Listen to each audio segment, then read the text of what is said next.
이 시간 우리 함께 하나님의 말씀 보겠습니다.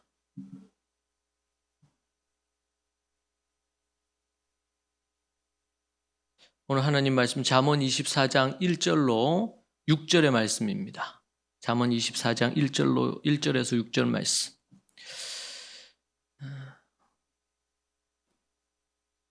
우리 같이 한 목소리로 1절부터 6절까지 읽도록 그렇게 하겠습니다. 너는 악인의 형통함을 부러워하지 말며 그와 함께 있으려고 하지도 말지어다. 그들의 마음은 강포를 품고 그들의 입술은 재앙을 말함이니라. 집은 지혜로 말미암아 건축되고 명철로 말미암아 견고하게 되며 또 방들은 지식으로 말미암아 각종 귀하고 아름다운 보배로 채우게 되느니라. 지혜 있는 자는 강하고 지식 있는 자는 힘을 더하나니 너는 전략으로 싸우라. 승리는 지략이 많음에 있느니라. 아멘. 여러분, 우리가 세상을 살아가는 것은 만만치 않은 일입니다. 때로 힘들고 어려운 일입니다. 공부하는 학생들은 이 공부를 한다는 것은 쉬운 일이 아니지요. 뭔가를 학습적인 것을 잘하는 것, 그것은 쉬운 일이 아닙니다. 직장 생활하는 것도 그렇습니다. 만만치 않습니다. 쉽지 않습니다. 대부분 직장 생활하면서 길게 일하지 못하는 가장 큰 것은 관계 때문이라고 합니다. 그 일이 힘들어서라든지 이런 부분이기보다 가정 생활도 그렇습니다. 내 배로 낳은 자식이지만 자식을 키우는 것이 쉽지 않습니다. 어릴 때는 모르겠는데 크면 클수록 그것이 쉽지 않다는 것을 느낍니다. 인생사 그냥 쉽게 되는 것이 하나도 없습니다. 비즈니스를 하거나 사업하는 것도 그렇죠. 참으로 어렵고 힘든 시기를 우리는 보내고 있습니다. 물가는 올라가고 그렇게 해서 폐업하는 이런 부분들이 얼마나 많은지 모릅니다. 무엇 하나 호락호락하게 쉽게 뭔가를 할 수 있는 게 없습니다. 그래서 때로는 자포자기하는 마음도 생기고 지치고 힘든 마음도 생깁니다. 가장 가까운 사람 같지만 남편과 아내 사이도 그렇게 쉽지는 않죠. 어디로 가야 될지 망망대해를 표류하는 것처럼 그렇게 있을 때가 때로 사람들에게 많이 있는 것 같습니다. 인생이 그런 것 같아요. 그래서 참 쉽지 않습니다. 오늘 우리가 읽은 말씀에 보니까 6절에 이렇게 나옵니다. 싸우라. 승리는 지략이 많음에 있다. 이렇게 나옵니다. 너는 전략으로 싸우라. 승리는 지략이 많음에 있다. 우리 인생을 살아가는데 어떻게 하면 이기고 승리하는 인생을 살 건가? 진정으로 승리하고 진정으로 이기는 삶이 뭔가? 그것을 이것은 전략과 지략이라고 표현했는데 그것에 대해서 오늘 우리가 한번 살펴보려고 합니다. 오늘 1절부터 6절에 보면 오늘 본문에서 전쟁에서 어떻게 승리해야 될지를 마지막에 얘기를 하는데요. 전쟁에서 어떻게 승리할 거냐. 이 승리는 단순하게 우리의 삶의 승리가 아니고 1차적으로 본문에서는 전쟁을 할 때 어떻게 승리할 거냐. 전쟁은 2등이 없잖아요. 이기거나 지거나. 그리고 이긴다 하더라도 전쟁을 하게 되면 전쟁을 압도적으로 어떤 한쪽이 아주 강력하면은 금방 이 전쟁이 끝나지만 그렇지 않으면 마지막까지 막 전투를 할 거 아닙니까? 그러면은 결국 이겼다 하더라도 거의 절반은 실패한 겁니다. 왜냐하면은 전쟁통에 많은 사람들 죽고 많은 건물들이 파괴되고 각 두 나라가 있으면 가지고 있는 모든 전쟁 자원을 다 해서 이기려고 하지 않겠어요. 그러니까 승리를 한다 하더라도 결코 승리라고 하기가 쉽지 않고 이겼다 하더라도 그 나라가 다시 재기하려면 꽤 오랜 시간이 걸린다고 전문가들이 얘기합니다. 오늘 본문에서 어떻게 전쟁에서 이길 거냐? 우리 인생이 전쟁과 같다고 하잖아요. 전투와 같다고 얘기합니다. 세상 전투에서 우리는 어떻게 이길 거냐?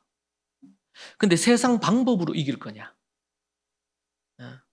우리는 교회에 있을 때는 신앙생활하고 세상에 교회 밖 나가서 세상을 살 때는 세상의 방법대로 해야 된다.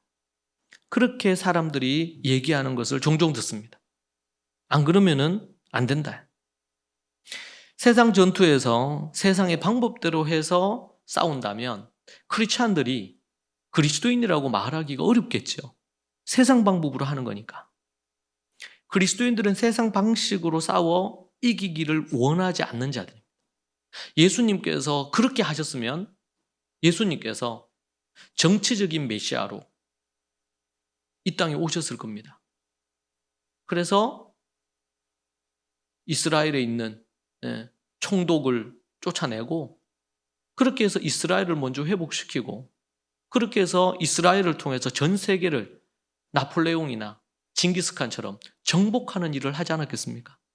근데 예수님께서는 세상의 관원들과 같이 세상의 어떤 위정자들처럼 너희들 그렇게 하지 마라. 이게 한결같은 이야기였어요. 예수님께서. 그렇게 하지 마라. 이게 뭐야? 세상 방법으로 하지 마라. 세상 방법으로 하지 마라.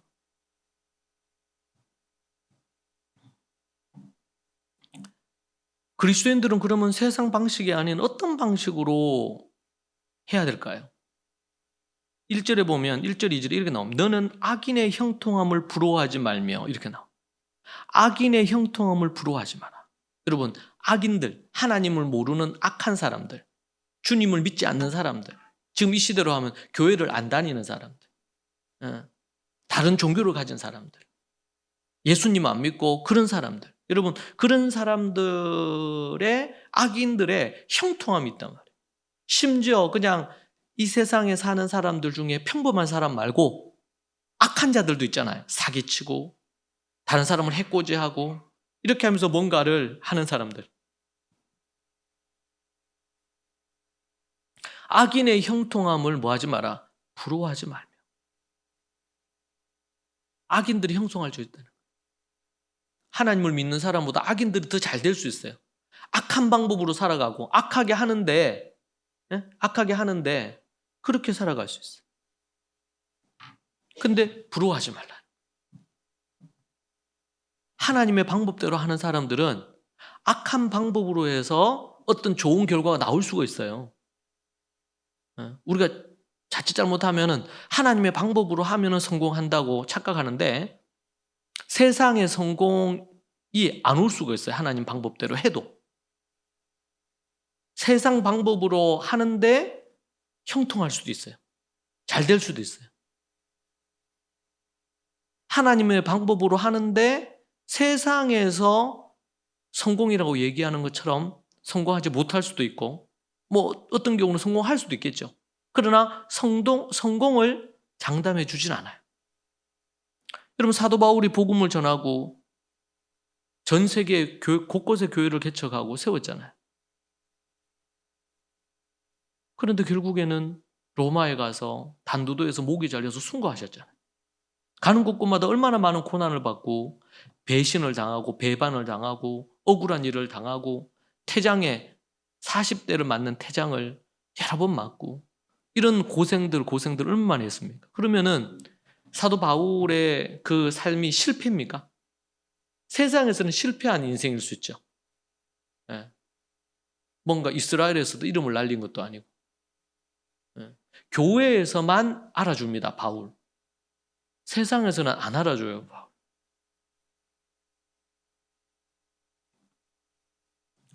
악인의 형통함을 부러워하지 말라. 그와 함께 있으려고 하지도 말아라. 악인들과는 함께 있지도 말고 그리고 악인들이 잘 되는 것, 형통한 걸 부러워하지 마라. 그런데 제가 많은 사람들을 만나보면 정말 예수님 안 믿는데 세상적으로 성공한 사람 정말 부러워해요. 심지어 크리스찬들이. 이거는 본인들의 아이덴티티를 놓친 거예요. 우린 예수님을 믿으면 누구보다 내가 더 잘나야 되고 돈도 많아야 되고 더 뭐 성공해야 되고 이렇게 생각하거든요. 여러분, 성공을 막 하고 그러면은 우리가 정말 믿음의 간증을 하면서 다른 사람들을 예수님께로 인도할 수 있느냐? 절대 그렇지 않아요. 절대 그렇지 않아요. 착각하면 안 돼요. 이것은 자본주의적인 왜곡된 자본주의 자체가 나쁜 게 아닙니다. 그런데 소위 말해 천박한 자본주의, 물질 만능주의에 입각한 사고들이에요. 그런 사고들이.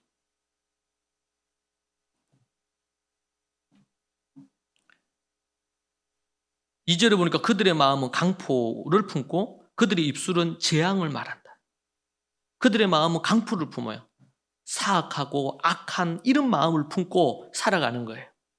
그리고 그들의 입술은 재앙을 말해요. 누군가를 해를 입히고 누군가를 괴롭히고 누군가를 등을 쳐서 내가 뭔가 이익을 얻으려고 하는 거예요. 그들에게는 윤리나 도덕이 없어요. 비즈니스를 하면서 윤리나 도덕적인 관점이 없단 말이에요. 여러분, 유대인들의 세계관에 보면 그 중에 7가지 정도가 있는데 그 중에 한 가지가 뭐냐면 윤리관이에요. 상도덕이에요. 일을 하더라도 돈을 벌더라도 돈을 많이 버는 것에 목적이 있지 않아요. 돈을 잘 벌어야 되는 거고 그리고 정직하게 벌어야 되는 거고. 그래서 탈무드에 보면 뭐라 그럽니까? 그 성경에 나온 거거든요. 잠언에. 뭐예요? 장사를 하는, 그 당시에는 시장에서 장사하잖아요. 물건 팔잖아요. 그 뭘로 달아서 팔아요? 저울을 달아서 팔아요. 지금은 뭐 그냥 이게 전자식이 되고 얹으면 딱 뭐 몇 킬로 이 나오지만 그 당시에는 저울을 갖고 단단 말이에요. 근데 속이는 저울이 있어요. 속이는 저울.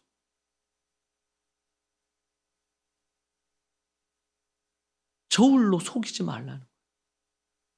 저울로 속이지 마라. 좀 더 내가 더 이득을 얻기 위해서 속여가지고 저울질을 하는데 속이는 저울질을 해가지고 원래 정당한 금액보다 더 받아서, 그러니까 그건 받는다고 해요. 받아 처먹는 거지. 그러니까 하나님이 기뻐하지 않는 거예요.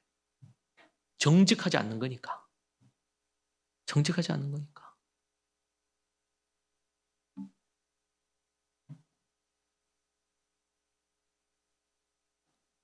세상 사람들에게는 윤리나 도덕 따위가 없어요.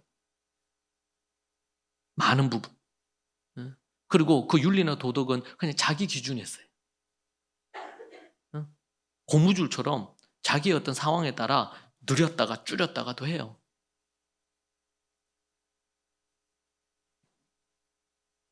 예수님께서 뭐라 그러셨습니까? 산상수훈에서 이방인들처럼 염려하거나 걱정하지 마라 그랬어요.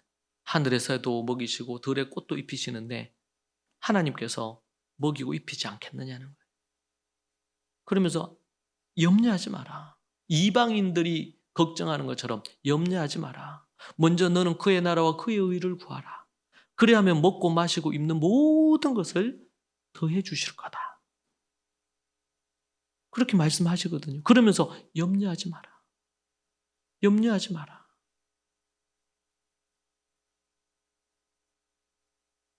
제가 사업가들과 관련된 이런 책을, 자서전이든 관련된 책을 읽어보면요. 사업하는 사람들이 처음부터 성공한 사람들이 아무도 없어요. 최소 7번, 8번. 어떨 때는 어떤 경우에는 수백 번을 실패했어요. 사업했다가 실패하고 사업했다가 이런 거를 100번 넘게 실패하는 거예요. 여러분, 세상에서 비즈니스를 해도 한 방에 성공한 사람이 없잖아요. 그렇게 해서 100번, 200번 이렇게 했는데도 성공하는 사람들이 1%가 안 돼요.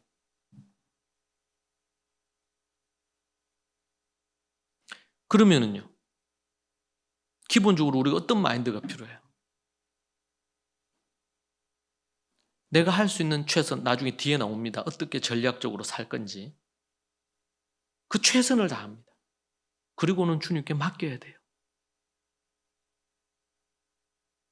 최선을 다하고 정말 노력하고 그렇게 했는데 여러분 잘 된다는 보장이 없어요. 그렇다고 해서 그럼 최선을 다 안 할 거냐?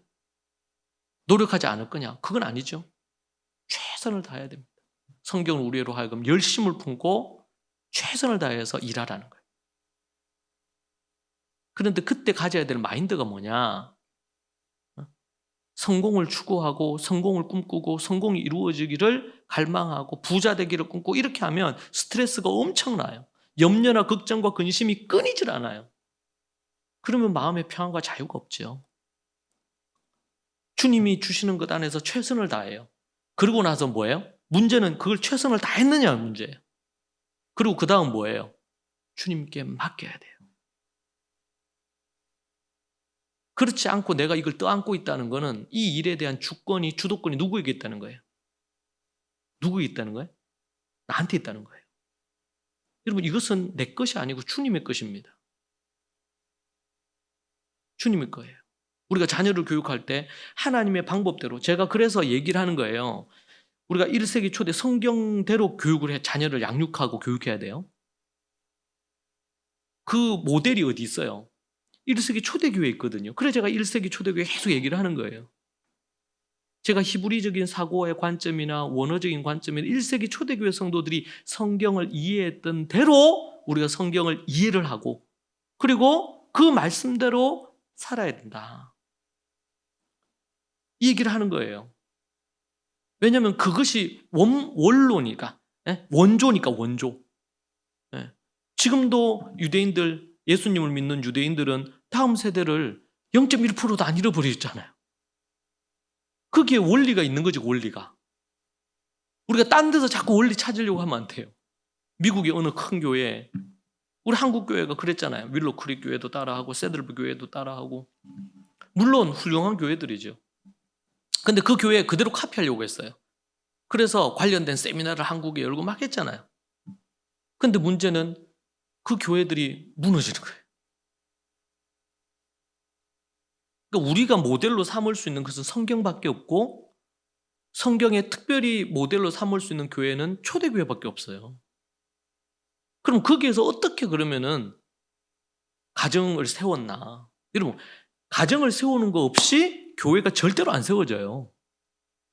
이걸 분명히 알아야 돼요. 그런데 제가 뭐 다른 교회 가서 집회를 인도하거나 아니면 또 다른 교회 이런 얘기를 듣거나 이렇게 할 때면 너무 안타까운 거는 그러니까 교회들도 비즈니스 하듯이 한단 말이에요. 고객을 많이 유치하기 위해서 사람들이 많이 올 수 있도록 그런 어떤 마케팅을 하거든요. 그리고 예배를 쇼처럼 하잖아요. 쇼처럼. 물론 참여한 사람들이 은혜 받을 수 있도록 뭔가를 기획할 수는 있겠지. 그런데 예배는 쇼는 아니잖아요. 그런 형태로 자꾸 변질이 된 거예요, 교회가. 그럼 제가 이스라엘 갔을 때도 그 교회 갔는데 거기 예수님을 믿는 유대인들이 이제 예배 드리는 거예요. 근데 거기 갔는데 그 공간 하루만 빌려서 쓰는 거예요. 그러니까 매주마다 세팅하는 거예요. 의자 세팅하고 예배 준비하고 거기에서 4대가 함께 같이 예배 드리더라고. 근데 제가 그 보면서 너무 감동이 됐어요. 거기 있는 자녀들이 아이들 어린아이도 같이 있는데 그 아이들이 메신저가 이제 그 시니어 패스트하고 주니어하고 이렇게 해서 2명이 설교를 하는 거예요. 설교를. 그 설교하는 시간도 길지요. 찬양하거나 뭐 이렇게 하는 거 이런 시간도 꽤 되고 그러니까 예배 시간 자체가 길어. 근데 온 세대들이 함께 하나님 앞에 예배 드리고 증조 할아버지부터 해가지고 같이 예배도 드리고 이렇게 하는 모습인 거예요. 그리고 다음 세대를 0.1%도 안 잃어버려요. 화려한 건물이 있는 것도 아니에요. 여러분 이스라엘에는 주일 학교도 없어요. 주일 학교도. 뭐 또래들끼리 미팅하는 미팅 모임은 있겠죠. 예배 끝나고 나서 미팅을 하거나 뭐 주중에 미팅할 수는 있는데 따로 예배라는 형식으로 따로 주일 학교라든지 이런 게 있지는 않아요.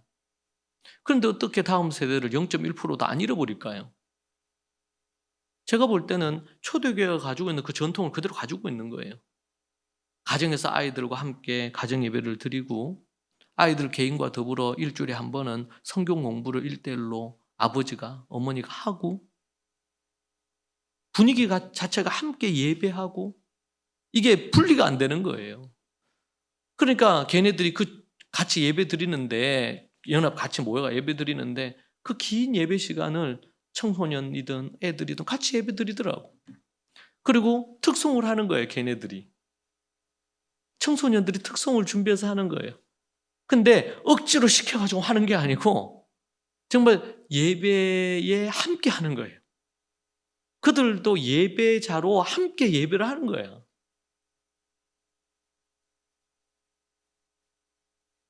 여러분, 많은 사람들이 모이는 거 필요하죠. 근데 더 중요한 것은 한 사람이라도 한 가정이라도 예배를 드리는데 신령과 진정으로 예배 드려야 된다 그랬잖아요. 진정이 뭡니까? 진실한 마음으로. 하나님 진실한 마음으로 예배하는 사람은요, 집에서 교회에 오는 동안 이미 진실함이 묻어 있어요. 이 예배를 사모하면서 와요. 하나님 옆에 나와서 하나님의 음성을 듣고 주님 보려고 오는 거예요. 간절함을 갖고 오는 거예요. 신령과 진정한 마음, 하나님의 영에 이끌려서 오는 거예요.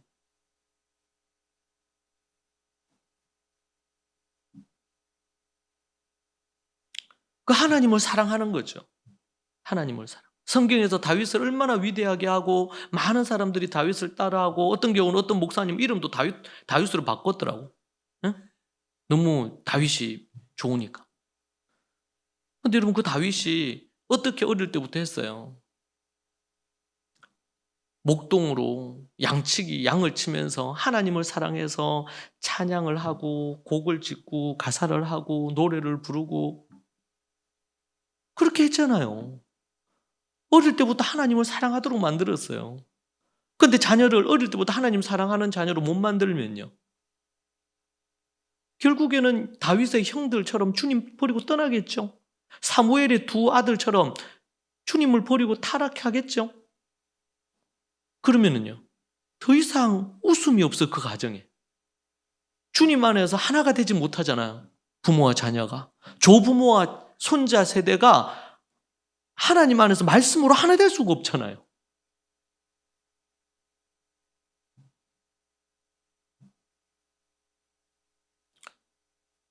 우리가 하나님의 말씀의 원리 그대로 간다는 것이 이게 원어의 의미를 알고 그리고 또 뭐예요? 히브리적인 관점에서 이 성경은 이 기독교가 이제 로마로 건너면 로마 중심의 기독교로 타락을 하면서 교황이라는 게 나오고 성경 해석을 로마의 신학자들을 중심으로 성경 해석을 하게 된 거예요. 이스라엘이 아니라. 그래서 많이 왜곡이 됐어요. 성경을 이해하거나 해석하는 것이.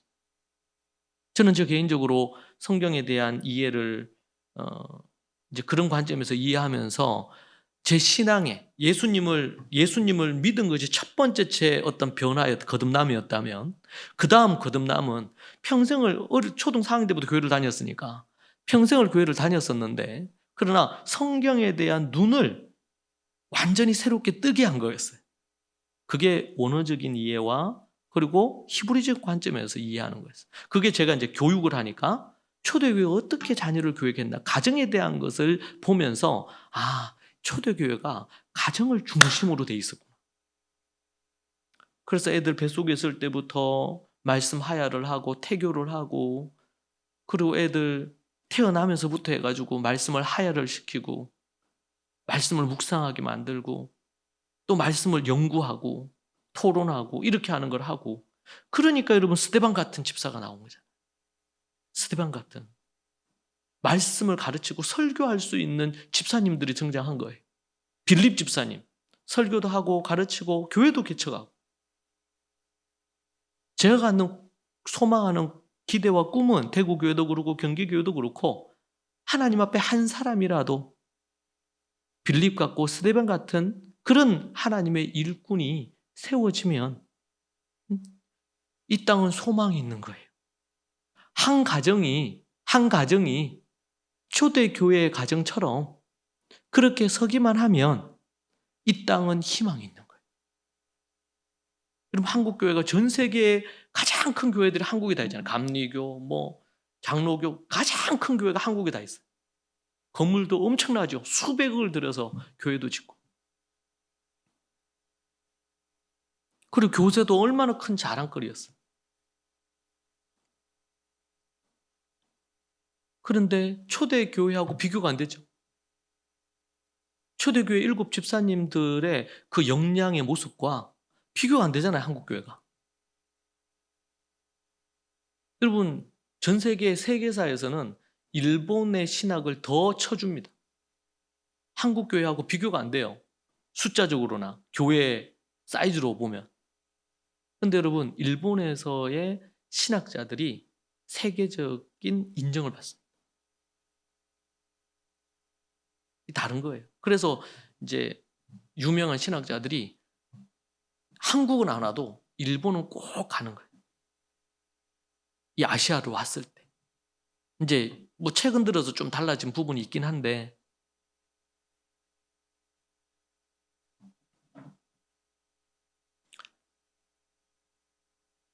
악인들의 삶은요, 악인들은 집을 짓는데 뭘로 집을 짓느냐? 강포로 집을 짓는데요. 그들의 집이 형통해 보이고 부유해 보이지만 부러워하지 말라는 거예요. 오직 우리의 초점은 어디에? 내가 하나님의 말씀의 사람이 되고 내가 자녀들에게 말씀을 전수하고 있느냐? 그 일이 이루어지고 있느냐?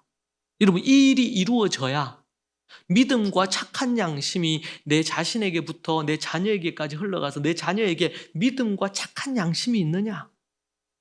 착하냐? 착하고 충성된 종아, 이렇게 얘기하잖아요. 착하고 충성돼야 되거든요. 이게 안 이루어지면, 이게 이루어져야 교회도 살고, 이게 이루어져야 나라가 살아요. 나라가. 여러분, 정치를 아무리 잘해도 나라는 망합니다. 뭐가 없으면? 의로운 사람이 없습니다. 의로운 사람 한 사람이 그 땅을 살려요. 소돔과 고모라 그랬죠. 정치 문제, 경제 문제가 아니에요. 그곳은 정치와 경제가 최고였어요. 문화도 최고의 탑에 있는 나라예요. 그 도시예요. 소돔과 고모라. 그런데 뭐예요? 강포하고 의인이 없던 거예요. 그래서 망하는 거예요. 하나님을 두려워할 줄 알고 하나님의 말씀에 순종해서 정직하게 살고 의롭게 살고 사랑하며 살고 이런 게 있으면 하나님이 그 사람 때문에 그 땅을 망하지 않게 하신단 말이에요. 어느 집도 있죠, 집. 네. 한 가정이 있다 그러죠. 집안이 있어요. 이 집안이 견고해 지낼 수 있는 방법이 뭐라고 자문에서 얘기해요? 의로워야 돼요. 그 집안이 미래가 있느냐? 그 자식이 의로우냐? 하나님을 경외하면서 하나님을 두려워하면서 성경의 말씀을 묵상하고 연구해서 말씀의 사람이 돼서 말씀을 주야로 묵상하고 그 말씀 따라 살아가느냐? 그런 자녀들이 있다면 미래가 밝습니다. 그런 손자들이 있으면 미래가 밝아요. 근데 그런 게 없잖아요. 근데 지금 너무 좋아. 근데 그런 다음 세대가 없어. 그러면은 하나님께서 그 집안에서 하나님의 영을 거두시는 거예요. 요한계시록 7교회 있죠. 부유한 도시에서 부유한 교회 있잖아요. 하나님의 영을 거두시는 거예요. 이 절대적이에요. 우리 크리스찬들은 눈에 보이는 것에 마음을 두고 살면 안 돼요. 네? 눈에 보이는 것에 마음을 두면 안 된다고. 보이지 않는 세계의 영적인 세계, 윤리나 도덕적인 세계, 이걸 봐야 돼요. 그래서 우리나라를 생각하면서도 안타까워요. 네. 갈수록 더 사람이 간악해지고 강포해져요. 다음 세대들이 학생들이 선생님을 알기를 아주 우습게 알고 아주 악을 행하잖아요. 자녀들이 부모를 아주 업신여기잖아요. 일본 보면서 우리가 혀를 찼거든요. 왕따시키고 이지메 한다고 해가지고. 그런데 이미 K-드라마에서 학폭이 일본을 이겼어요. 비교가 안 되는 거예요. 조폭 수준으로 학폭을 한단 말이에요. 10대들의 양심이 부서진 거예요.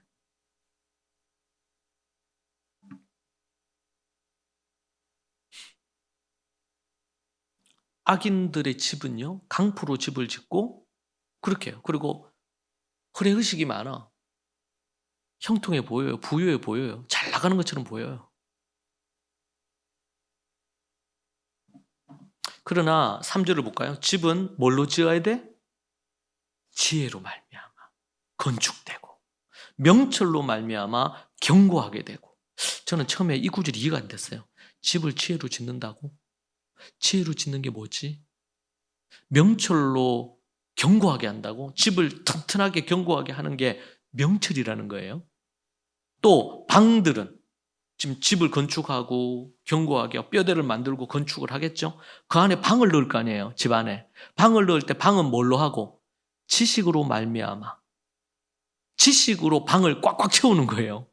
그 지식으로 말미암아 귀하고 아름다운 보배가 가득 차는 거예요.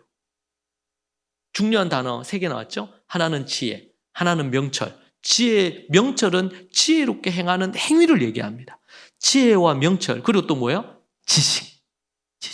이 3가지로 뭐 해야 된다? 집을 지어야 된다.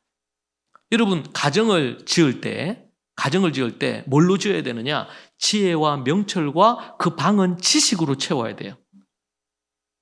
이것이 집을 짓는 방법이에요. 이게 하나님께서 얘기하신 거예요. 근데 우리가 이게 왜 가슴으로 팍 안 다가오느냐? 우리가 이 세상에 너무나, 이 세상에 집 짓는, 가정을 세우는 것에 우리가 너무나 동화가 돼 있어가지고. 가정의 집을 짓는데 번듯한 집이 있어야 되고, 거기에는 갖가지 가전이 있어야 되고, 필요한 물품이 있어야 되고, 얼마나 좋은 집이냐, 나쁜 집이냐, 이런 것에 초점이 있지. 그 가정에 지혜를 심고 명철을 심고 지식으로 가득 채워야 된다. 이런 마인드를 안 갖는단 말이에요, 시대는. 그런 생각을 안 해요. 지혜가 뭡니까? 여러분, 우리 잠언에도 보면 잠언에 솔로몬이 잠언에 한 8, 90%를 썼어요. 그런데 제가 우리 토대에서도 얘기했지만 일부분, 몇 장은 어디 걸 가져왔어요? 어디 걸 가져왔어요? 모르겠어요? 마지막에 30장, 31장은 아굴과 루무엘이라는 지혜자들의 글을 가져온 거예요. 솔로몬의 글이 아니에요. 그리고 일부는, 몇 장은 또 누구의 것을 가져왔어요? 무명의 작가들. 이름 모를 지혜자들의 글을 당대에, 여러분 어디 그 화장실에 가면 그런 거 나오잖아요. 에? 작자, 미상. 그런데 유명한 글이 붙어 있잖아. 작자, 미상. 근데 놀랍게도 잠언에 그런 게 있어. 여러분 서점에 나가보면 좋은 책들이 많이 있죠. 네, 지혜의 글들이 꽤 많아요. 책들이. 근데 그 책들의 내용을 보면 우리가 가지고 얻을 것이 있어 없어요? 있죠. 이 솔로몬의 지혜를 모을 때에 잠언으로 1장부터 31장을 만들 때, 그때에 솔로몬의 지혜를 한 800편을 넣었어요. 800편. 지혜를. 여러분 잠언이 총 한 1000편 돼요. 1000편. 그 중에 800편이 솔로몬의 잠언이에요. 그리고 나머지가 200편은요. 아굴의 잠언, 루무에게의 잠언, 이런 잠언이 있고, 그리고 이름은 모르겠는데 누가 쓴 건지 모르지만 지혜들이 있단 말이에요. 그걸 모아서 편집해서 넣었어요.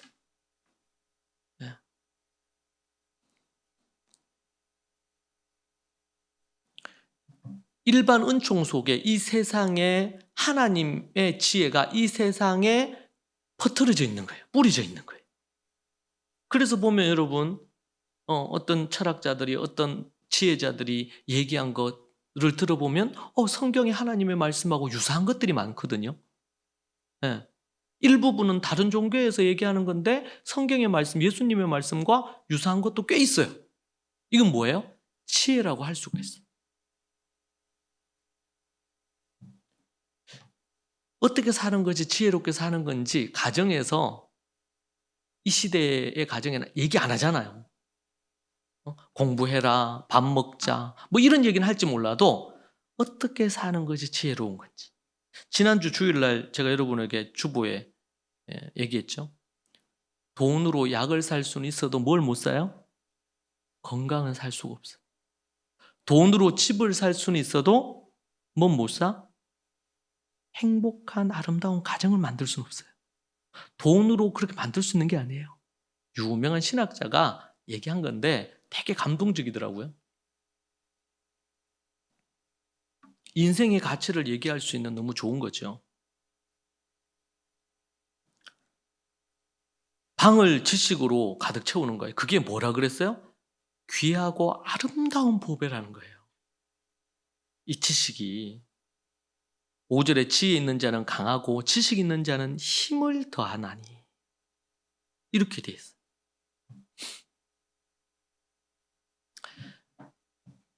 여러분 세상의 지식이 있고 또 지식 중에는 하나님의 지식이 있어요.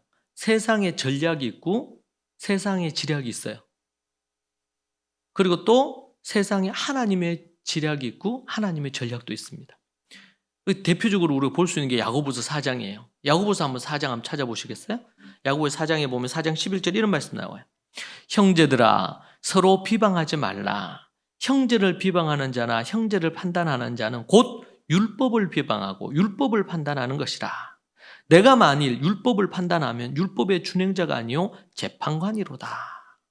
그러니까 형제를 비방하거나 판단하지 말라는 말씀이 나오고 형제를 비방하고 판단하는 것은 율법을 판단하는 거다. 율법을 판단하는 게 뭐예요? 율법을 주신 하나님을 판단하고 그렇게 하는 거예요. 예. 그래서 그런 자는 재판관이로다. 이렇게 얘기하는 거예요. 재판관만이 이 법을 판단하고 집행할 수 있어요. 12절에 입법자와 재판관은 오직 한 분이시니 능히 구원하기도 하고 멸하기도 하시느니라. 너는 누구에게 이웃을 판단하느냐. 그래서 11절 12절에 보면 판단, 이웃을 판단, 형제를 판단하는 거예요. 비방하는 거에 대해서 얘기합니다. 13절에 들으라 너희 중에 말하기를 오늘이나 내일이나 우리가 어떤 도시에 가서 거기서 1년을 머물며 장사하여 이익을 보리라 하는 자들아. 어떤 이들이 말하기를 이렇게 말합니다. 오늘이나 내일이나 우리가 어떤 도시에 A라는 도시에 가서 거기서 1년을 기간을 정하는 거예요. 어느 도시에 어디에서 얼마 동안 1년 동안 장사하여 이익을 보겠다 하는 자들아. 내일 일을 너희가 알지 못하는도다.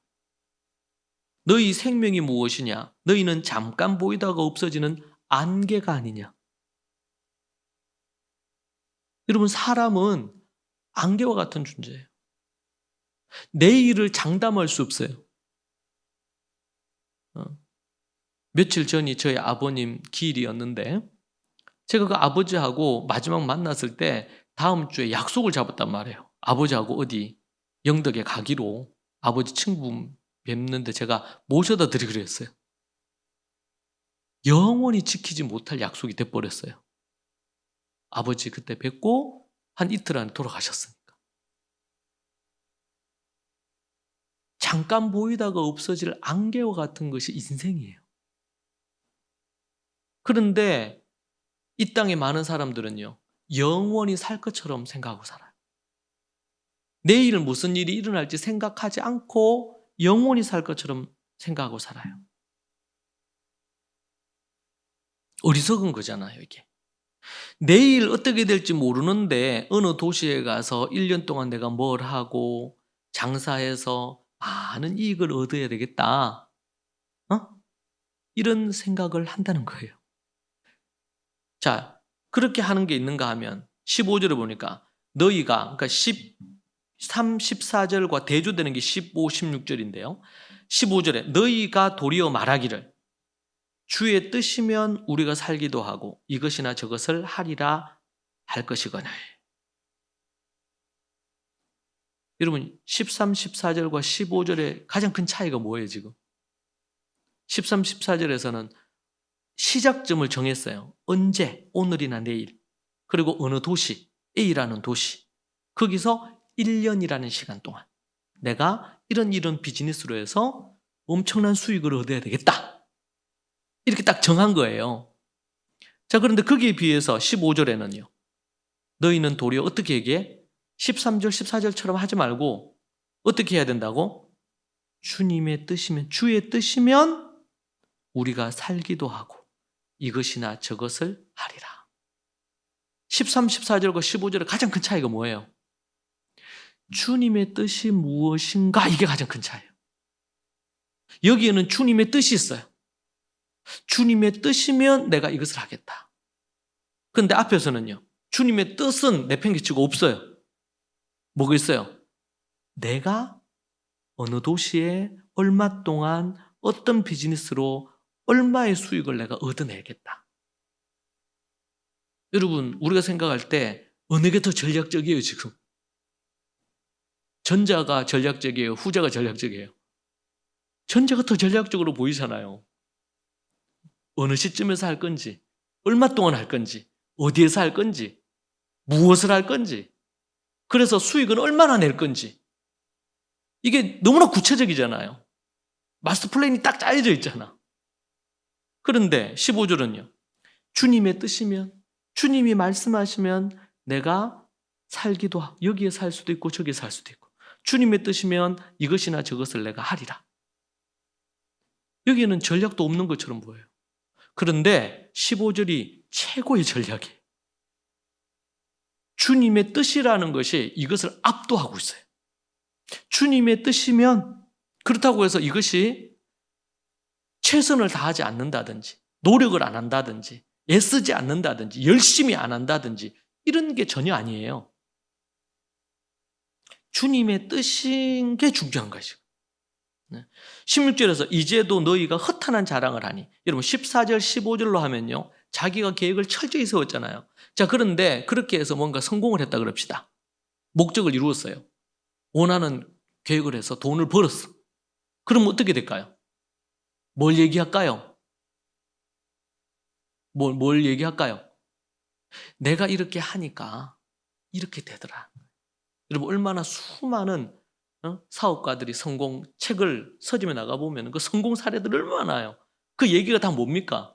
내가 이렇게 했더니 이렇게 됐더라는 거잖아요. 이렇게 했더니 방송에 어떤 사람이 나와요? 그래, 성공한 사람 나오죠? 실패한 사람 안 나옵니다. TV에. 성공한 사람 나와서 이렇게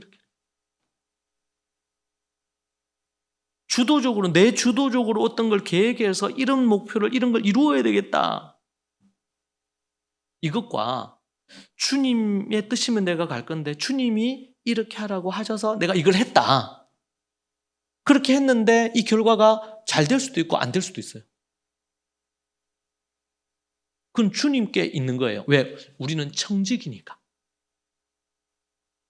그런데 우리가 주도권을 갖고 주권을 갖고 이걸 하게 되면 결과에 대한 스트레스를 계속 받는 거예요. 그러니까 마음에 평안이 없고 안식이 없어요. 계속 뭔가를 이루어야 되는 거예요. 정말 주님을 위해서 열심으로 주님 안에서 주의 뜻을 쫓아 성령의 인도하심을 따라 그걸 하는 것과, 그렇지 않고 하나님 앞에 내가 어떤 뜻을 정해놓고 그걸 성취하기 위해서 내가 이루는 것은 다른 얘기예요. 그러니까 뭐예요? 전자의 사람은 자기의 자랑이 드러나요. 자랑이 드러나요. 근데 후자의 사람은요, 주님이 이렇게 이끌어 주셨다는 고백이 늘어나요. 자기는 숨고 주님이 드러나요. 전자는 누가 드러나요? 주님이고 뭐가 아무것도 없어요. 오직 자기가 한 것이 중요한 거예요. 내가 이런 것을 이루었다는 거예요.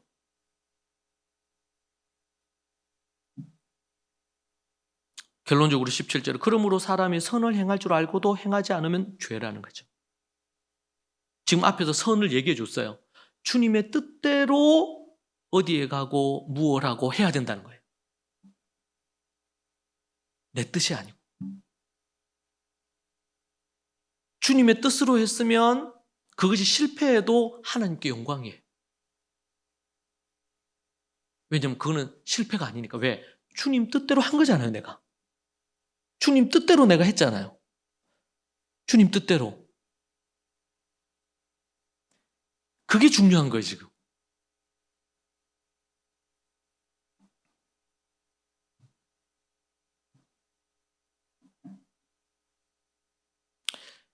이 땅에 많은 그리스도인들이 목자 없는 양처럼 살아가요. 마태복음 9장에 보면 이런 말씀이 나옵니다. 35절에 예수께서 모든 도시와 마을에 두루 다니사 그들의 회당에서 가르치시며 천국 복음을 전파하시며 모든 병과 모든 약한 것을 고치시니라. 무리를 보시고 불쌍히 여기시니 이는 그들이 목자 없는 양과 같이 고생하며 기진함이라. 이에 제자들에게 이르시되, 이렇게 나옵니다. 무리를 보시고 불쌍히 여기셨다. 예수님이 전도하러 가시는데 도시마다 마을마다 다니셨잖아요. 제가 오늘 식사를 하는데 우리 경기교회 식구들이 주일날 이제 오후 예배 끝나고 나서 다 전도지 들고 나가서 전도하잖아요. 그죠? 예수님께서 도시나 마을에 두루 다니면서 회당에서 가르치시기도 하고 천국 복음을 가르치시기도 하고 모든 병, 모든 약한 사람을 예수님께서 고쳐주시기도 하고, 그런데 그 사람들을 예수님이 보시는데 불쌍히 여기시는 거예요. 여러분, 전도자의 마음에 가장 첫 번째 중요한 것은 영혼에 대한 긍휼의 마음이에요. 저들이 하나님을 모르는구나. 하나님 없이 목자 없는 양처럼 살아가는구나. 자신이 목자가 돼서 자기 인생을 자기 마음대로 핸들링해서 막 가는 거예요. 여러분, 교회 안에도 교회를 다니면서도 자기 인생을 자기가 막 핸들링해요. 기도를 막 열심히 해. 기도를 열심히 하는데 어떤 사람은 기도를 열심히 하는데 자기 생각이 갈수록 강해져. 여러분, 기도는 내 생각을 내려놓는 거예요. 기도하는데 자기 생각이 자꾸 강해지고 자기의 뜻이 자꾸 강해져. 그럼 기도 잘못하고 있는 거예요. 기도는 내 뜻을 내려놓고 주님 뜻에 입각해서, 물론 강구하는 기도도 있겠지만, 그러나 기도의 본질은 주님의 뜻을 찾아가는 거예요. 내가 어떤 기도를 하고 있었는데 기도를 계속 하다 보니까 주님의 뜻이 그게 아니었어. 그 주님의 뜻을 발견하고 그 앞에 순복하는 거예요. 그런데 예수님께서 저들을 보시는데 목자 없는 양처럼. 여러분, 저들에게 지금으로 얘기한다면 회당도 있었죠. 거기 랍비도 있었죠. 다 있었잖아요. 지금으로 한다면, 우리로 한다면 교회도 많고 목사님들도 많고, 전 세계에서 성경책을 자신의 언어로 성경책을 갖지 못한 나라도 정말 많거든요. 우리나라는 정말 영적으로 풍족한 곳이에요. 그럼 전 세계에서 영어권 외에 주석이 이래 많은 나라는 없어요. 자기 자국어로 돼 있는 주석이. 종류별로 성경도 엄청 많잖아요. 이런 나라가 없다니까요, 전 세계에서. 제가 세계를 돌아다녀 봐도. 그런데 이 땅의 교회를 다니지만 영적인, 세상에서는 얘기하죠. 멘토가 없는 거예요. 영적인 멘토. 목자 없는 양이에요. 가정을 어떻게 세워야 될지 코멘트해 줄 수 있는 목자가 없어요. 크리스찬이 직장생활 하는데 어떻게 직장생활 해야 될지에 대한 코멘트해 줄 멘토, 목자가 없는 거예요. 교회를 나오기는 하는데 복음이 진정으로 무엇인지, 복음으로 사는 것이 어떤 것인지에 대한 목자가 없는 거예요. 여러분, 이스라엘은 종교국가 아닙니까? 아브라함의 다 자손이잖아요. 거기에 위대한 랍비들이 얼마나 많았습니까? 그런데 삶의 실제적인 멘토가 없는 거예요. 목자 없는 양처럼 있는 걸 보고 예수님께서 너무 슬퍼하셨어요. 그러면서 나오는 게 제자들에게 추수할 때가 되었으니까 추수할 일꾼을 보내어 달라고 기도하라는 거예요. 네. 추수할 일꾼을. 목자 없는 양처럼 살아가는 현대 교인들. 그들에게는 영적인 관계가 없어요. 그러다 보니까 인생이 비참해지죠. 왜? 그거는 뭐와 같으냐면 애가 태어났는데 젖 먹여주고 아니면 도움을 요청할 엄마 같은 존재가 없는 거잖아. 목자 없는 양처럼 헤매는 영혼이라. 그리고 크리스찬들이 성경을 매일매일 읽고 성경을 매일매일 연구해야 되거든요. 근데 바쁘다는 이유로, 이런저런 이유로 성경을 읽고 연구 안 해요. 그래서 우리가 백동맘 할 때 제가 너무 놀랐어요. 교회를 그렇게 수십 년 다녔는데 일독을 안 했더라고, 성경을. 성경을 읽고 성경을 공부를 해야 돼. 성경 공부하는 책이거든요. 공부를 해서 하나님의 뜻이 무엇인가 발견하고 이렇게 해야 돼요. 그런데 목자 없는 양처럼 사람들이 막 저작거리에서 다니고 막 이런 모습 보고 예수님께서 우셨어. 목자 없는 양처럼 헤매는 이스라엘의 영혼들을 보면서 우신 거예요. 지금 모두 다 어느 도시에 가서 얼마 동안, 1년 동안 얼마의 돈을 벌고 어떤 비즈니스 하면 대박이 난다 하더라 막 이러면서 막 사람들이 막 몰려들고 계획하고 막 이런 얘기를 하는 거예요. 그런 얘기. 그런데 그러면 안 돼. 주님의 뜻이 무엇인지를 발견하고 찾아서 주님의 뜻에 순종하면서 나가야 돼.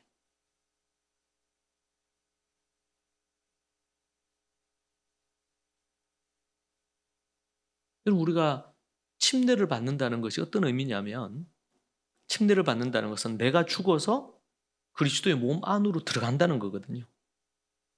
교회는 예수님을 머리로 한 몸이잖아요. 그리스도의 몸 안으로 들어가는 거예요.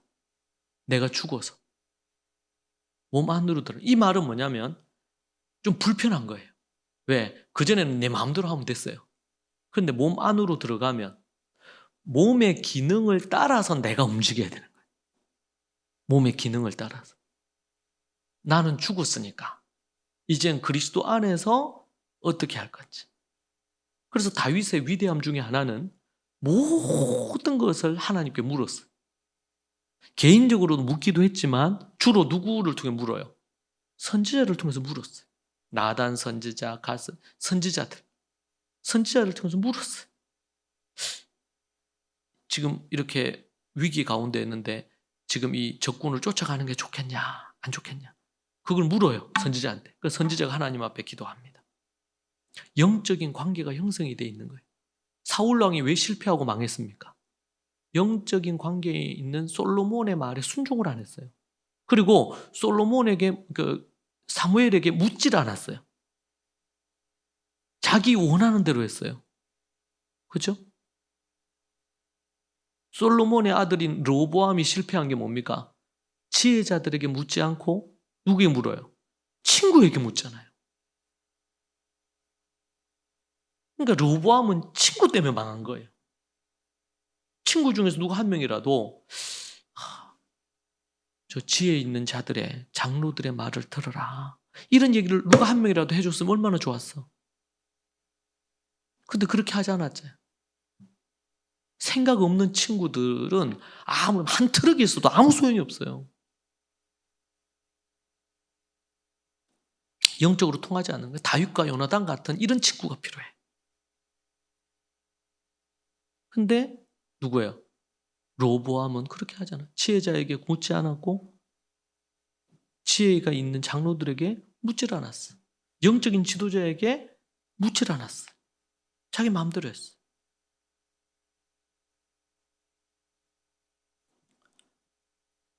너무 중요한 거예요.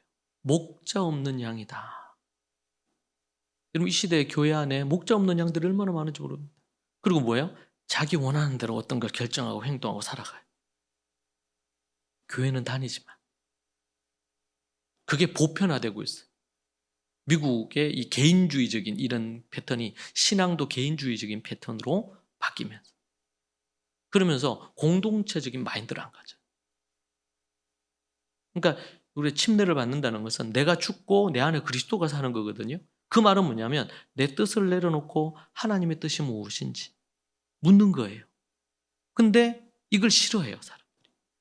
애들이 어릴 때부터 이걸 싫어해요. 부모한테 안 물어. 제 마음대로 해요.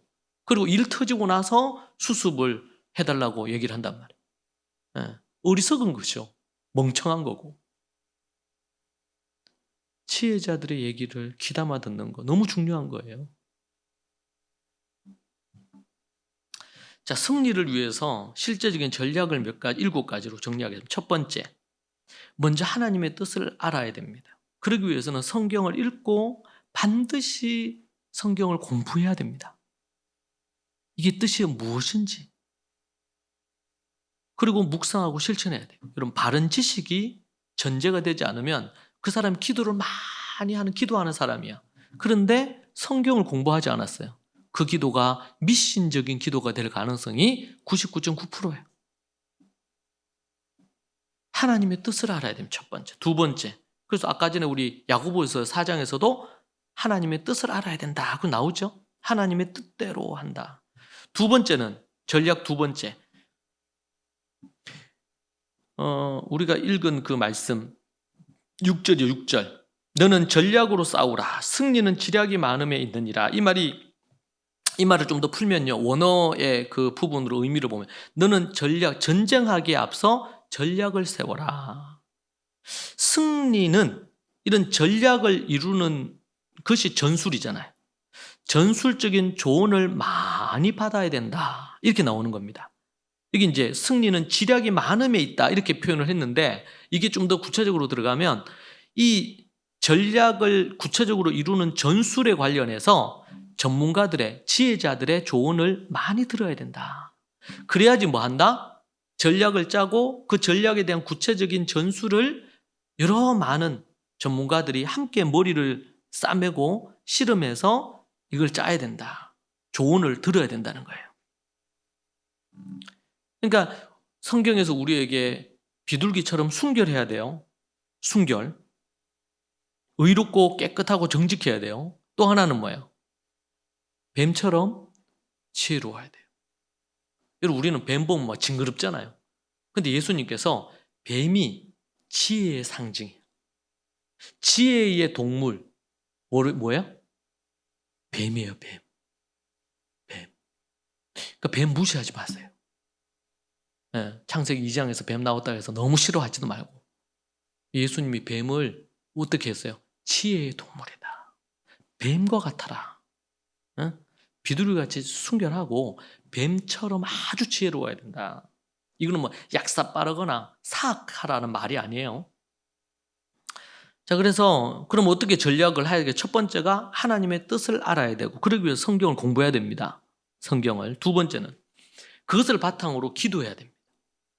기도는 하늘의 지혜를 얻는 통로예요. 그러니까 말씀을 전제로 해서 뭘 해야 된다? 그걸 갖고 내 마음을 비우고 기도해야 된다. 기도입니다. 기도. 그러니까 이 말씀과 기도가 크리스찬들에게 생명이에요. 그래서 최소한 하루에 30분, 1시간은 반드시 성경을 읽거나 성경을 공부하거나 이런 시간을 반드시 가져야 돼요. 개인마다 뭐 일마다 직업마다 다 특성이 다르니까 어떤 걸 딱 확정할 수는 없지만 그런데 초대교회 성도들 이스라엘에서는 틈만 나면 성경 본단 말이에요. 틈만 나면 연구해요. 틈만 나면 성경 공부를 하는 거예요. 그리고 반드시 기도해야 돼요. 그래서 그런 얘기 하죠. 말씀은 장작과 같아. 나무 장작. 그런데 이 장작에 불이 붙게 하려면 뭐가 필요한 거예요? 기도가 필요한 거예요. 그래서 기도해야 돼요. 기도. 세 번째는 자 이제 하나님의 말씀을 기반으로 하나님 뜻을 찾았고 기도를 했으면 세 번째는 뭐가 필요하냐? 우리 크리스찬들은 첫 번째, 두 번째까지는 많이 알아요. 세 번째는 뭐냐면 다양한 책을 독서해야 됩니다.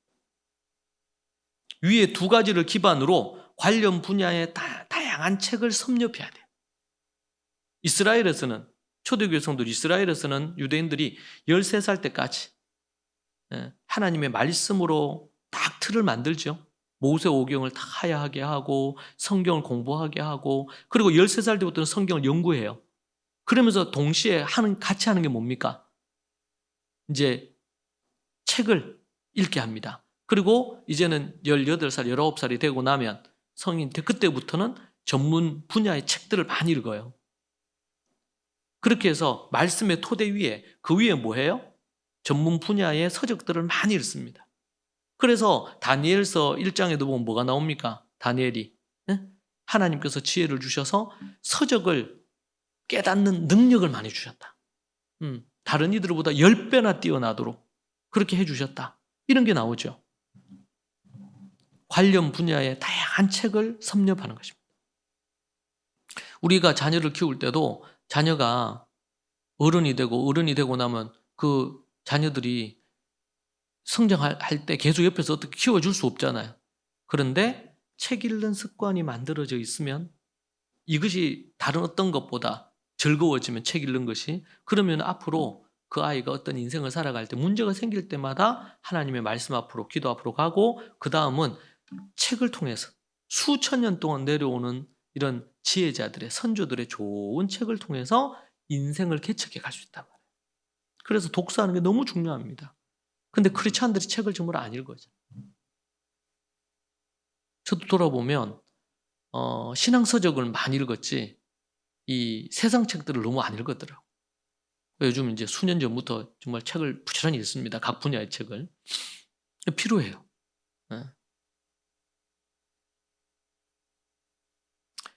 성경이 우리에게 필요하고 성경의 토대 위에 이런 세상 학문에 대한 지혜가 필요하다.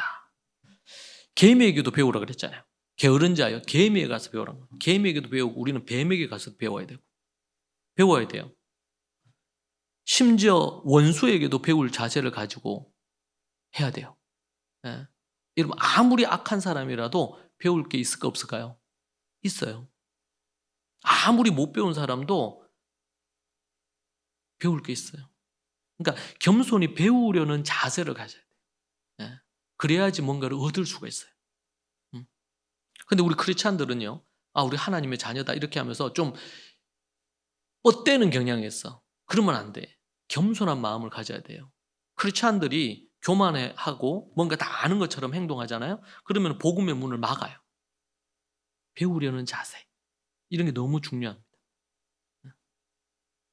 다양한 책을 읽고 독서를 해야 된다. 그래서 그 분야와 관련된 어떤 사람은요, 평생을 하나님을 모르는 사람이지만 평생을 그 분야에서 연구하고 책을 내고 죽은 사람들이 있어요.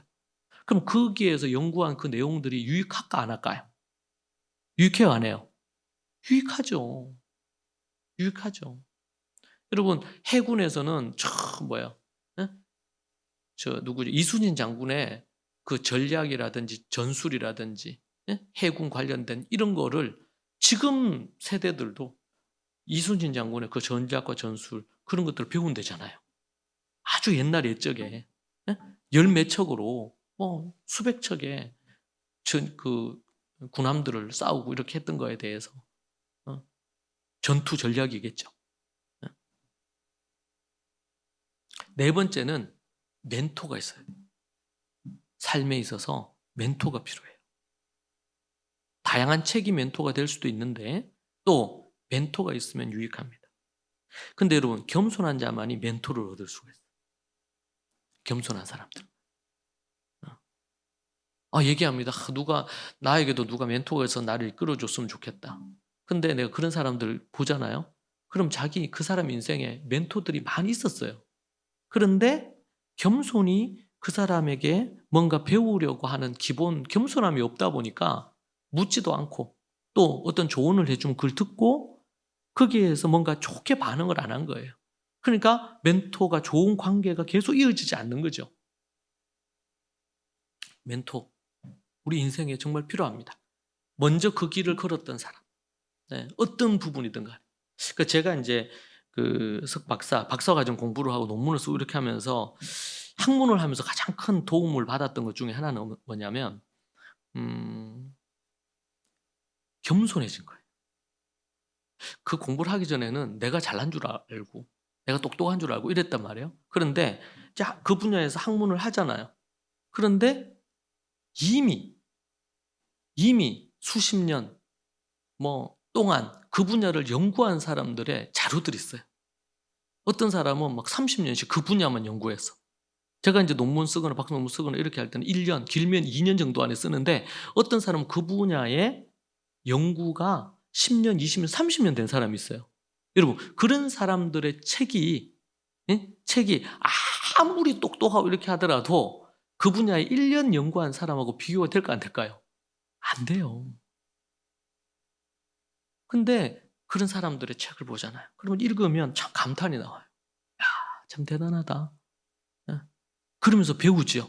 그런데 최소한 뭐 박사 논문 쓰게 되면 최소한 책을 한 30권에서 50권은 봐야 되거든요. 그 분야에서. 두꺼운 책들을.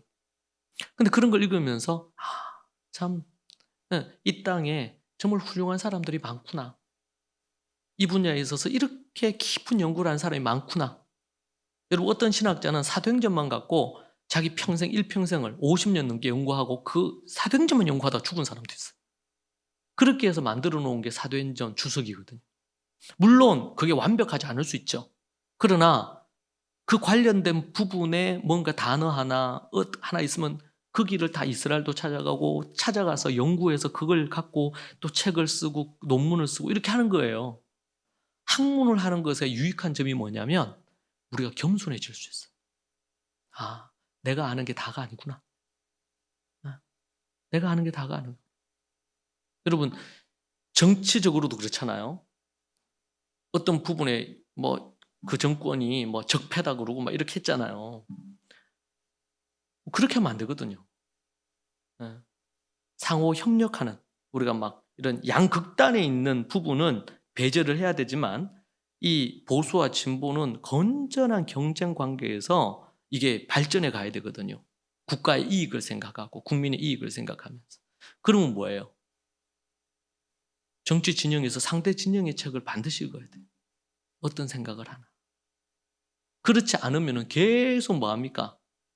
상대를 악마화하면서 계속 싸움만 하는 거예요. 그럼 크리스찬들의 정치관과 관련된 부분에 있어서는 분명한 기준은 우리에게 필요하지만 그런 악마화하는 태도는 잘못된 것입니다. 예수님께서 어떻게 정치적인 부분에 있어서 우리 복음서를 보세요. 어떻게 정치적인 부분들에 대해서 반응하셨나요? 그래서 저는 역사관이나 이런 국가관에 대한 얘기하기 전에 구약의 역사서, 신약의 복음서 부분을 연구하지 않고 책을 낸 기독교 역사학자들이 있거든요. 저는 아주 비판적으로 봅니다. 말은 기독교 역사관 이렇게 했는데 안에 보면은 성경적인 근거가 별로 없어요. 정치적인 철학이라든지 이런 게 많이 있지. 우리는 예수 그리스도를 따르는 그리스도인이 먼저 된 정체성이에요. 그걸 토대로 해서 정치, 경제, 사회, 문화, 교육 모든 영역을 봐야 돼요. 이제 그러다 보니까 제가 교육과 관련해서도 하나님의 말씀에 근거해야 되니까. 그래서 양쪽 진영에서 다 공격을 받아요. 네. 왜냐하면 제 입장에서는 성경에서 뭐라고 얘기하느냐가 저에겐 중요하고 초대교회에서 얘기한 게 뭐냐 이게 더 중요한 거니까. 그런 부분에서 멘토도 균형이 잡혀 있어요. 안 그러고 편협된 멘토들은 매우 위험합니다. 그래서 제가 이제 성경을 연구하면서도 그런 걸 많이 봐요. 여러분, 잠언을 연구하는데도 그렇고 그 전에 우리 고린도전서도 그렇고 주석가들이 한 구절을 갖고 상반된 주장을 하는 경우들이 있거든요. 이제 그런 경우에는 뭐예요? 나름대로 타당성이 있어요. 논란이 있는 부분에 있어서는 양쪽을 다 소개를 한다, 토다에서. 예. 아주 명확하게 딱 무 썰듯이 이렇게 정리가 안 되는 거는 두 가지를 다 소개한다. 그렇지 않고 어느 부분에 좀 더 이쪽이 더 그게 맞다. 그럼 그걸 소개한다. 이제 그런 부분으로 제가 성경을 연구합니다. 그런 관점에서 우리가 균형감이 너무 중요해요. 그렇지 않으면 매우 신앙이 편협되게 한쪽으로 치우칠 가능성이 매우 높다. 그래서 멘토가 있어야 돼요. 안 그러면 자기 독불장구처럼 자기 중심적으로 뭔가를 한단 말이에요. 다섯 번째는 무조건 적어야 됩니다. 글을 써야 돼요. 아무리 보석이 많아도 줄을 꿰어야 된다고 하잖아요. 수많은 좋은 정보를 내가 가지고 있어도 그것을 글로 적어낼 수 없으면 안 됩니다. 그래서 우리나라가 OECD 국가에서 뭐 여러 가지 교육이나 이런 부분에서 자꾸 뒤떨어지는 이유는 뭐냐면 아이들로 하여금 생각하게 하고 글쓰게 안 만들어요. 그냥 외워서 답 적게 만들잖아요. 이게 이미 실패한 교육이거든요. 그러다 보니까 생각해서 글을 못 적어요. 한국의 아이들이.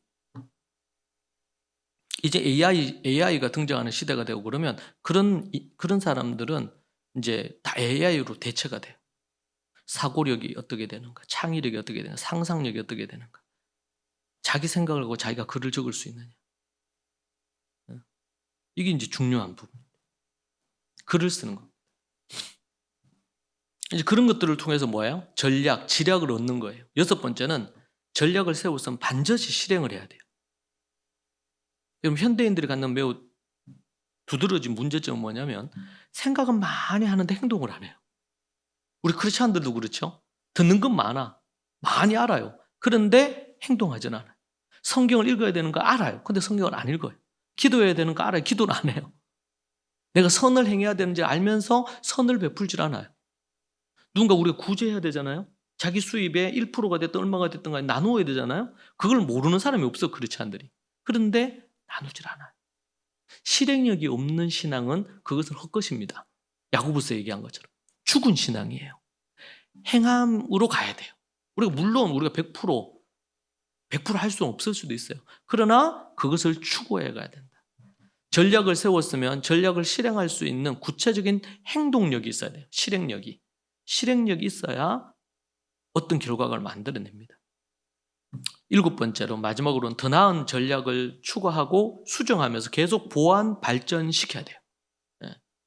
고인물은 썩게 돼 있잖아요. 그런 것처럼 계속 변화를 추구해야 된다. 그래서 우리 앞에서 전략을 따라서 승리해야 되고 지략을 따라서, 이 지략은 뭐야? 지혜로운 조언을 해주는 이들이 많이 함께 같이 해야 된다는 거예요. 그렇게 할 때 이 전략이 더욱더 튼튼해지고 견고해지겠죠. 그렇게 해서 7가지 정리를 해볼까요? 첫 번째 뭐예요? 하나님의 뜻을 알기 위해 성경을 공부해야 되고, 두 번째는 그것을 바탕으로 기도해야 되고, 세 번째요, 그 관련 주제와 관련해서 다양한 책들을 읽을 수 있어야 됩니다. 읽어야, 독서해야 되고, 네 번째는 멘토가 우리에게 필요해요. 다섯 번째는 글로 그것을 표현해낼 수 있어야 돼요. 글로. 여섯 번째는 그것을 실행을 해야 되고요. 일곱 번째는 그 전략을 계속 수정 보완하면서 발전시켜 가야 된다. 그리고 앞에 6가지를 계속 반복하는 겁니다. 이 세상을 살아간다는 것이 호락호락하지 않다고 얘기했습니다. 그런데 우리는 진정으로 이기고 진정으로 승리할 수 있습니다. 왜냐하면 우리에게는 하나님의 말씀이 있고 하나님의 영이 우리와 함께 하시기 때문입니다. 그런데 입 벌리고 감나무에서 감 떨어지도록 입 벌리고 있으면 안 되고 구하고 찾고 두드려서 행동해야 됩니다. 뿌린 대로 거둔다고 그랬습니다. 진정한 승리를 위해서 하나님이 우리에게 주신 것들을 갖고 우리가 도전하면서 행해야 됩니다. 그럴 때에 여러분의 삶에 놀라운 일이 일어날 것이고, 그렇게 해간다면 세상 관점에서 볼 때 실패도 결코 실패가 아니라는 사실을 기억하십시오. 여러분은 믿음 안에서 승리자입니다. 기도하겠습니다. 하나님, 감사합니다. 우리의 힘으로 할 수 없음을 압니다. 주님의 뜻이라면 주님 어떤 것이라도 하겠습니다. 주님의 뜻이라면 어떤 무모한 것도 우리는 할 것입니다. 그러나 가장 탁월한 길인 것처럼 보여도 주님이 하지 말라시면, 주님의 뜻이 아니라고 하시면 멈추겠습니다. 주님, 주께서 도와주셔서 우리 사랑하는 믿음의 모든 식구들과 함께 우리가 믿음으로 나아가기를 원합니다. 하나님의 은혜와 능력을 우리 가운데 부어주시고 성령의 충만함을 우리에게 허락하여 주옵소서. 그리고 비둘기처럼 순결할 뿐만 아니라 주님 뱀처럼 이 7가지 지혜로 우리가 나아가게 하여 주시옵소서. 그래서 어떤 부분이든 그것을 진정으로 승리하고 이겨내는 그런 우리 믿음의 좋은 가족 식구들 다 되기를 원합니다. 예수님 이름으로 기도합니다. 이 시간 우리 함께 하나님 앞에 기도하십시다. 이 말씀 갖고 기도하십시다. 여러분의 마음에 다가온 거, 여러분의 마음에 꽂힌 것이 뭡니까? 그거 가지고 기도하십시오. 여러분에게 혹시 부족한 게 뭡니까? 혹시 내 계획으로 내가 어디서 1년 동안 뭘 하고 이런 계획을 내가 세웠는데 그게 주님의 뜻, 하나님의 뜻과는 혹시 멀지 않습니까? 이 시간 우리 함께 하나님 앞에 오늘 들은 말씀 갖고 깨달아진 말씀으로 우리 같이 기도하도록 하겠습니다. 같이 우리 주님 크게 한번 외치고 우리 기도하십시다. 기도하겠습니다. 주여, 하나님 아버지, 주님 붙드시고 인도하여 주옵소서. 주님, 우리에게 지혜와 명철이 필요합니다. 지식이 필요합니다. 우리가 부지런히 공부하고 부지런히 연구하고 부지런히 생각하고 하나님의 뜻이 무엇인가 고민하며 나아가게 주님 도와주시고 인도하여 주시옵소서. 아버지 하나님, 주님 도와주시옵소서. 아버지 역사하여 주시옵소서. 주님 인도하여 주시옵소서. 아버지